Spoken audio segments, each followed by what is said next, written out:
स्वागत है आपका आज की हमारी वीडियो में। तो आज की हमारी वीडियो का टॉपिक है सरफेस एरिया एंड वॉल्यूम, जिसको हम मेंसुरेशन 2 भी बोलते हैं या फिर हम 3D फिगर्स जो है वो भी बोल सकते हैं। और ये जो चैप्टर हम डिस्कस करेंगे आज, ये चैप्टर हम डिस्कस करेंगे quantitative aptitude by doctor R.S. Agarwal. और उस बुक में ये 25th चैप्टर है, तो ओल्ड वर्जन जो है उसमें से हम इसको डिस्कस करेंगे। तो करते हैं शुरू आज की वीडियो को, तो जिसमें हम सोलवर्ड एग्जाम्पल जो है उनको डिस्कस करेंगे। तो आज की हमारी जो फर्स्ट सोलवर्ड एग्जाम्पल है वो है example first, find the volume and surface area. Find the volume and surface area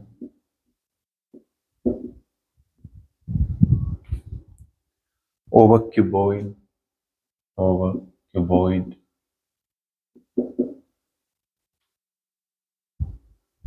16 meter long 14 meter broad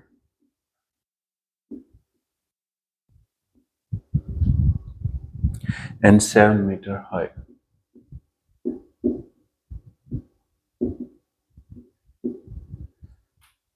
तो ये हमें स्टेटमेंट गिवन है एग्जाम्पल फर्स्ट की। तो पहले आपने जो स्टेटमेंट है उसको बार बार पढ़ना है ताकि आपको जो स्टेटमेंट है वो अच्छे समझ आए, और तभी आप इस क्वेश्चन का जो आंसर है वो निकाल सकते हो। सबसे पहले तो हमें 3D फिगर जो है वो दिया है क्यूबॉइड। तो पहले हम जो क्यूबॉइड है वो बना लेते हैं।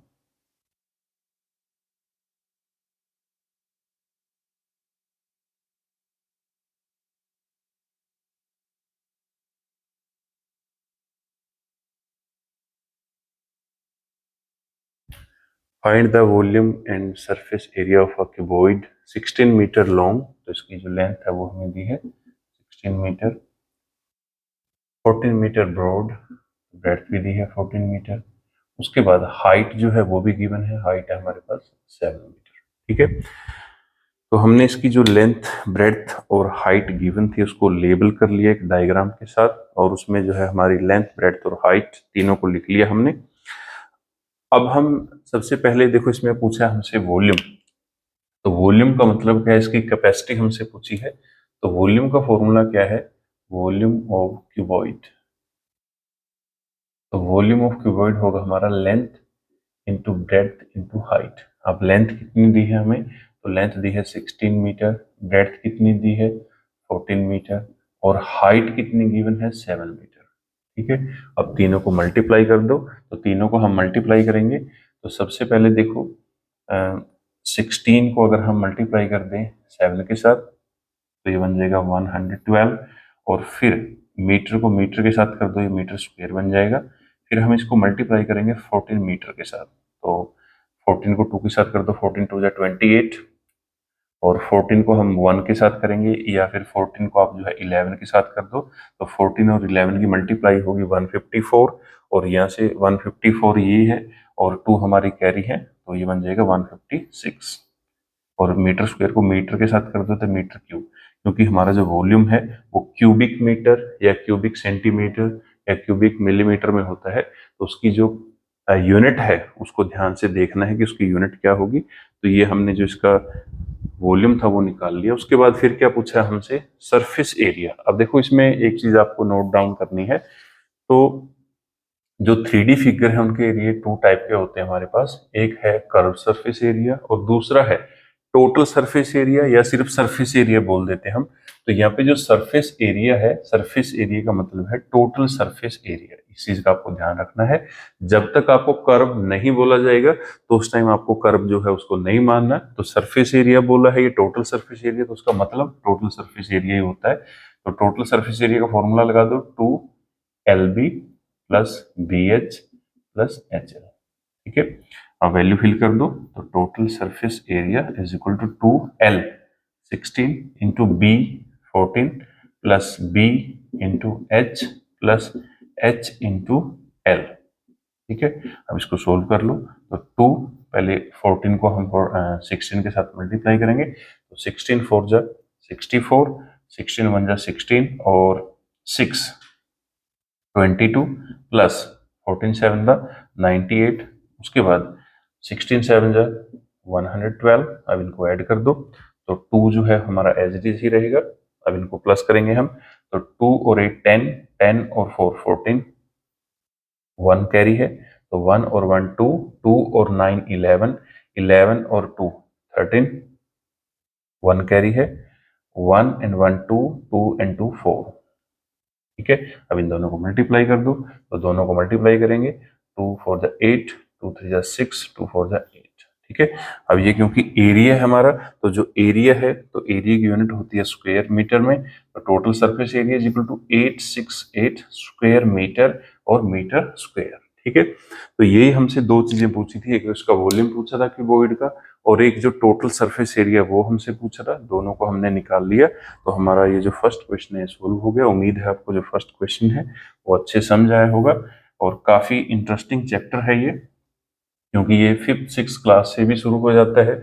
और अगर आप किसी भी कम्पिटिटिव एग्जाम की या फिर किसी एंट्रेंस टेस्ट की प्रेपरेशन कर रहे हो तो उसमें भी जो है आपका ये चैप्टर जो है वो काफी हेल्पफुल रहता है, काफी यूजफुल रहता है, काफी इंपॉर्टेंट चैप्टर है। और ये जो चैप्टर है हमारा प्रैक्टिकली भी है, डे टू डे लाइफ जो है उसमें भी हम इसको यूज करते हैं। और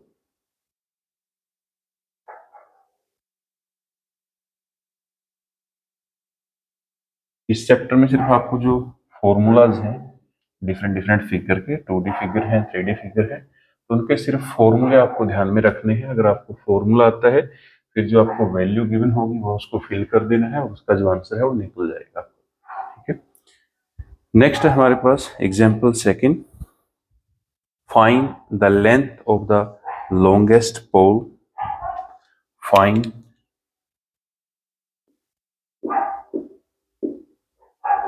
find the length of the longest pole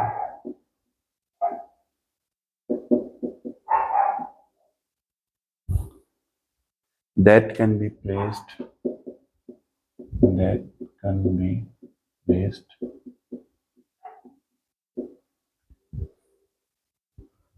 that can be placed in a room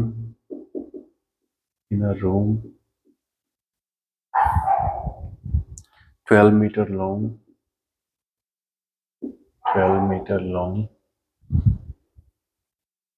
8 meter broad 8 meter broad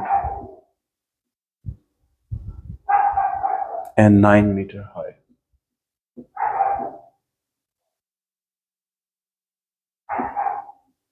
तो ये हमें स्टेटमेंट गिवन है एग्जाम्पल सेकंड की, जिसमें हमें बताना क्या है, जिसमें हमें बताना है कि उस लॉन्गेस्ट पोल की लेंथ क्या होगी। जो हम एक रूम है हमारा जो क्यूबॉइड शेप में है तो उसमें उस पोल को रखना है। सबसे पहले तो हम इसमें जो हमारा डायग्राम है वो बना लेते हैं।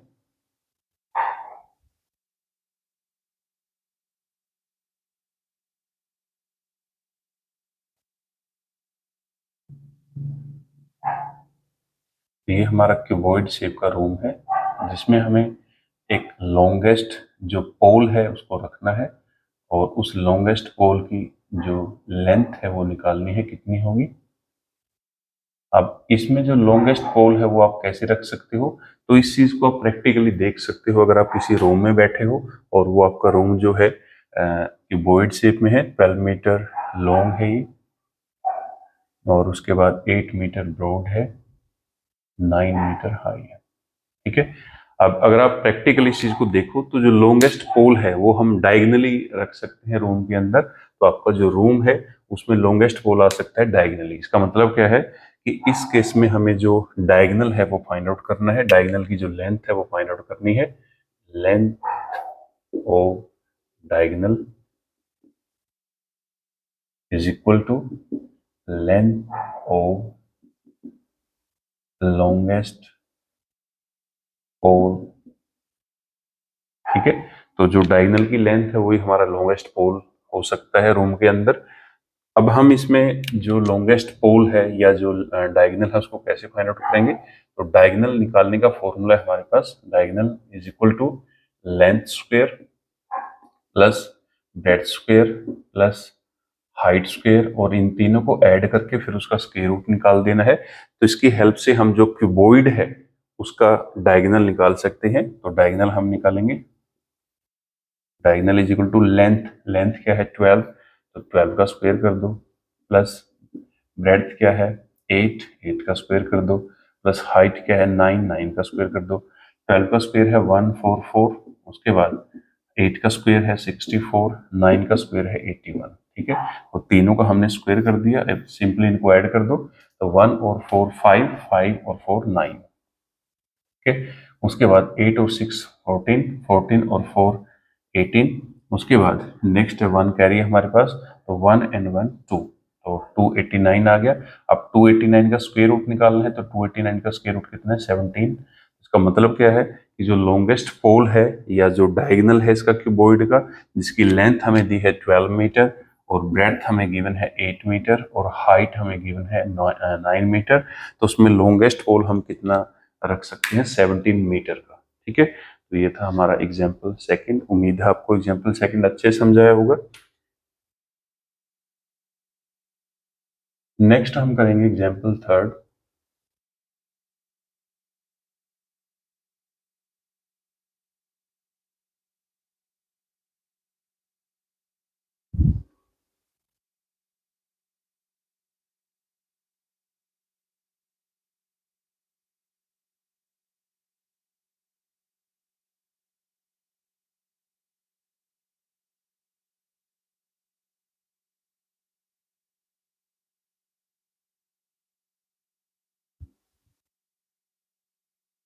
काफी इंटरेस्टिंग चैप्टर है ये आपका।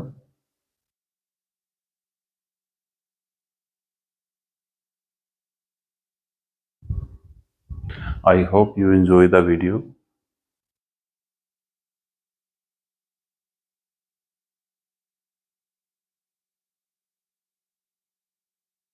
नेक्स्ट है हमारे पास आज की वीडियो का हमारा लास्ट क्वेश्चन है, एग्जाम्पल थर्ड। तो एग्जाम्पल थर्ड को हम करेंगे आज, the volume of a wall. Example third, the volume of a wall 5 times, 5 times as high,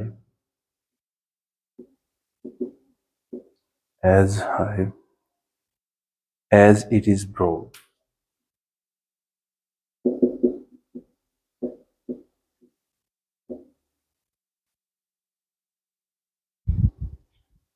and 8 times, and 8 times as long, as long as it is high,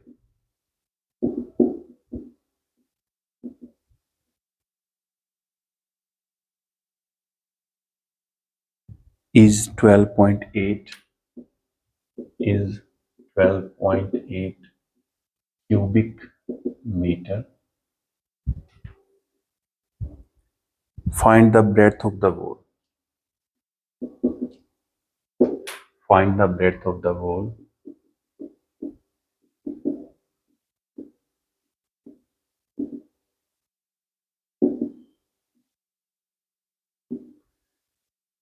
तो ये है हमारी example third, जिसकी statement हमें given है। तो पहले आपको जो स्टेटमेंट है उसको ध्यान से पढ़ना है, समझना है, और फिर जो आपसे पूछा है उसका आंसर करना है। The volume of a wall 5 time as high as it is broad and 8 times as long as it is high is 12.8 cubic metre. तो जो वॉल्यूम है वॉल का वो हमें गिवन है, वॉल्यूम ऑफ वॉल, वो क्या है volume of wall 12.8 cubic metre. इसका मतलब ऐसे हमें ये दिया है। और फाइंड आउट क्या करना है, ब्रेथ, ब्रेथ हमें फाइंड आउट करनी है वॉल की। तो जो हमारी वॉल है वो क्यूबॉइड शेप में है,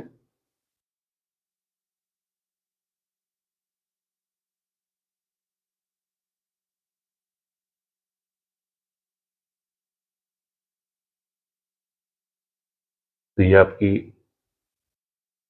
वॉल है क्यूबॉइड शेप में। तो तो अब यहाँ पे देखो हमें दिया गया है the volume of a wall, वो फाइंड आउट करना है 5 time as high as it is broad. तो जितनी वो चौड़ी है उसका 5 गुना वो ऊंची है। ठीक है, इसका मतलब क्या है, अगर हम जो ब्रेड्थ है हमारी उसको x मीटर मान लें तो इसका मतलब क्या है 5 time as high as it is broad. तो हाइट जो है, हाइट ब्रेड्थ का 5 टाइम है, तो 5 टाइम इसका मतलब क्या है 5 इंटू एक्स, यानी कि 5x मीटर बन गई। तो ये हमने इसकी जो हाइट है वो निकाल ली। And 8 time as long as it is high, तो जो लेंथ है वो 8 टाइम है लेंथ का, सॉरी 8 टाइम है हाइट का। तो जो लेंथ है वो क्या है हमारे पास 8 टाइम है किसका, हाइट का। और हाइट हमारे पास कितनी है 5x, तो इसका मतलब 8 इंटू 5x, 8 5 जा 40x। ठीक है, तो इसकी जो लेंथ है हमारे पास वो 40x आ गई, जो ब्रेड्थ है उसको हमने x मान लिया, x मीटर, और जो इसकी हमारे पास हाइट है वो आ गई 5x और लेंथ आ गई 40x। ठीक है, और इसका जो वॉल्यूम है वो हमें गिवन है, और निकालना क्या है, इसकी जो ब्रेड्थ है वो हमें निकालनी है। तो सबसे पहले हम वॉल्यूम का जो फॉर्मूला है उसको यूज करेंगे। तो वॉल्यूम का फॉर्मूला क्या है, volume is equal to length into breadth into height. तो वॉल्यूम हमें गिवन है, उसकी जो वैल्यू है वो हम यहाँ पे फिल करेंगे। तो वॉल्यूम हमें क्या गिवन है, तो वॉल्यूम है हमारे पास 12.3। वॉल्यूम क्या है 12.3, सॉरी 12.8 है, 12.8। उसके बाद जो लेंथ है वो हम यहाँ पे फिल करेंगे 40x, और जो ब्रेड्थ है वो हमने x मान ली, हाइट हाइट 5x है। अब यहाँ पे देखो 12.8 का पॉइंट जो है वो हम रिमूव करेंगे, 128 अपॉन 10, 40 को 5 के साथ कर दो तो ये बन जाएगा 200, और x को x के साथ कर दो फिर x के साथ, तो ये x क्यूब बन जाएगा। उसके बाद ये जो क्यूब है इसको इस साइड सेंड कर दो, या पहले हम क्या करेंगे, जो 200 है वो इसके साथ मल्टीप्लाई में इस साइड आके डिवाइड हो जाएगा। तो 128 और डिवाइड में चला गया 200 इंटू 10 पहले से ही है, is equal to x cube. ठीक है, 2 से कटिंग करेंगे, 2 6 4, 2 4 जा 8, 2 से कटिंग कर दो 100, तो ये जो क्यूब है इस साइड आके क्यूब रूट बना लेगा। तो 64 अपॉन 100 को 10 के साथ करेंगे 1000, और यहाँ पे 3 लिखना है क्योंकि क्यूब रूट है, इज इक्वल टू एक्स। अब 64 का क्यूब रूट निकाल लो, बिल्कुल आसान है। तो 64 का जो क्यूब रूट है वो क्या आएगा 4, और जो 1000 है उसका क्यूब रूट निकाल लो 10, तो ये बन गया 4/10, और 4/10 को हम क्या लिख सकते हैं 0.4। ठीक है, तो यहाँ से हमने जो हमारी ब्रेड्थ है वो निकाल ली डायरेक्ट, क्योंकि जो ब्रेड्थ है वो x मीटर हमने मानी थी, और x की जो वैल्यू है वो क्या है हमारे पास 0.4 मीटर। और इसको अगर सेंटीमीटर में कन्वर्ट करना है तो आप सेंटीमीटर में कन्वर्ट कर सकते हो। तो सेंटीमीटर में हम क्या करेंगे, इसको 100 के साथ मल्टीप्लाई कर दो, तो 0.4 इंटू 100, वो डिपेंड करता है कि आपको जो ऑप्शन है वो किस यूनिट में दिया है। तो इसको हम करेंगे, ये बन जाएगा 40 सेंटीमीटर। ठीक है, तो 40 सेंटीमीटर बोल लो या 0.4 मीटर बोल लो, दोनों जो है सेम है बिल्कुल। तो ये थी हमारी आज की लास्ट एग्जाम्पल। उम्मीद है आपको एग्जाम्पल थर्ड जो है वो अच्छे समझ आई होगी। तो मिलते हैं नेक्स्ट वीडियो में एक न्यू टॉपिक के साथ, तब तक के लिए थैंक यू वेरी मच।